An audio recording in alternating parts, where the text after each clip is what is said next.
The market is currently closed for the weekend. We are looking at Datavault AI, ticker DVLT, which finished Friday's session, November 14, 2025, at $1.83 per share.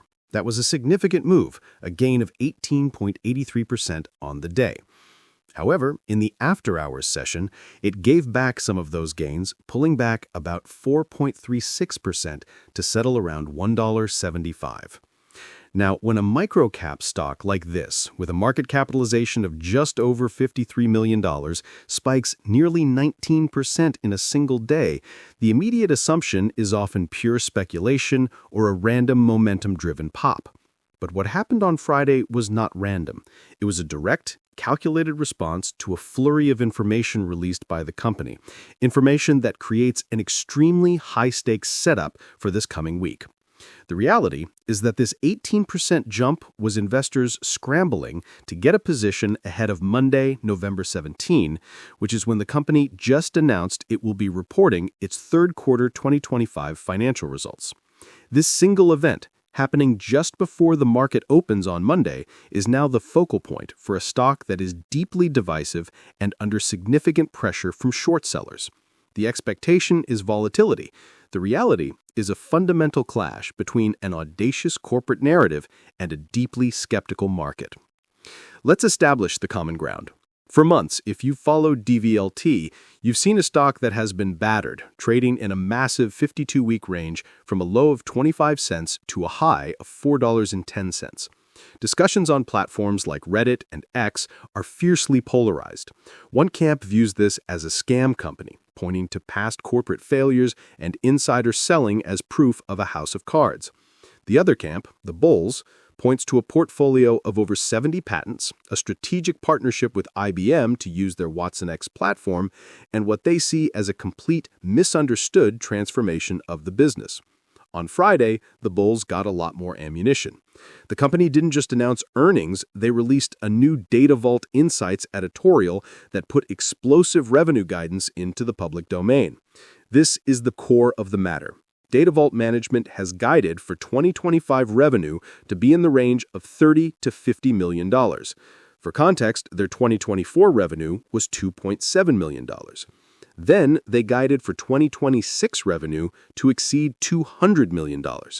If that $200 million figure is even remotely achievable, the current $53 million market cap isn't just wrong, it's absurd. That guidance is precisely what ignited the 18% rally. This sets up an incredible tension for the earnings call on Monday. Analysts are expecting third quarter revenue of about $6 million and a loss of 7 cents per share. Investors will not be focused on that backward-looking number. They will be listening for one thing and one thing only.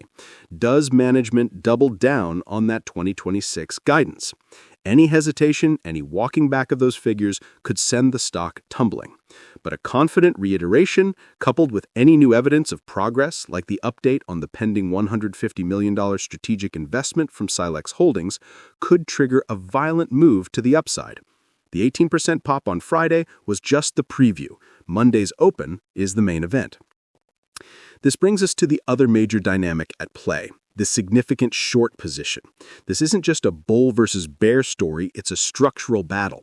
According to the most recent data from Fintel, DVLT has a notable short interest of 10.46% of its float. As of the end of October, nearly 23.7 million shares were held short. This isn't a guess, it's public data. Now, a 10.5% short interest is high, and it shows a significant portion of the market is betting the stock will go down. But the story gets much more complicated. The cost to maintain those short positions has become expensive.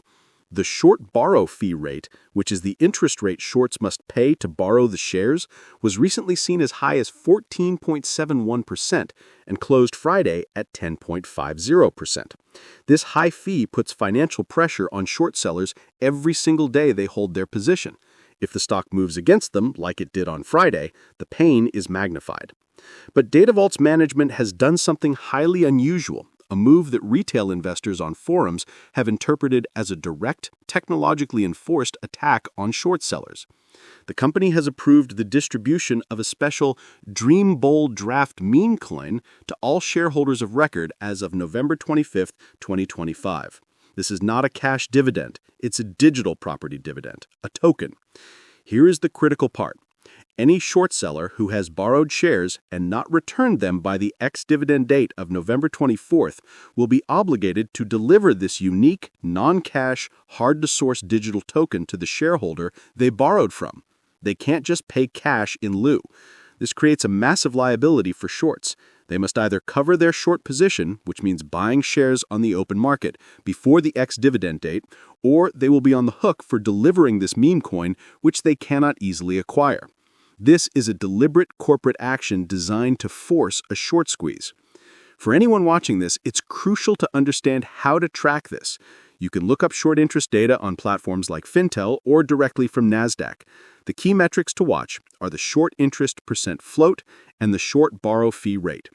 A rising borrow fee rate is your best indicator of increasing demand to short the stock and a shrinking supply of available shares.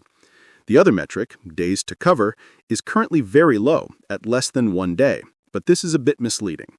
It simply means that if volume is high, shorts can get out quickly. The real pressure here is not the days to cover, it's the cost, the borrow rate, and the liability, the meme coin dividend. What's your take on this meme coin dividend? Is it a brilliant anti-short strategy or just a complicated gimmick? Comment below, I'm curious to hear the consensus. Chasing a short squeeze is one of the highest risk activities in the market. A squeeze can fail or it can reverse violently, trapping those who buy at the top. The smart move is to be aware of the potential for a squeeze, understand the dates, especially the November 24th ex-dividend date, and watch the borrow fee rate for signs of extreme pressure. So what does this company actually do that justifies this level of drama? The expectation might be that it's a shell company given the meme coin talk. The reality is that Datavault AI has undergone a radical transformation. It is not a legacy audio hardware company anymore, though it retains that technology in its acoustic science division. The entire focus is now its data science division. The company's business model is to be an AI-driven platform for data valuation and monetization, heavily leaning into Web 3.0 and the tokenization of real-world assets, or RWAs. They are claiming to be in negotiations with governments and corporations to tokenize trillions of dollars in assets from precious metals to carbon credits. Their key products include VerifyU, a credentialing platform, and ADIO, an event engagement tool. They're leveraging their partnership with IBM's Watson AI platform to build out their data valuation agents, DataScore and DataValue.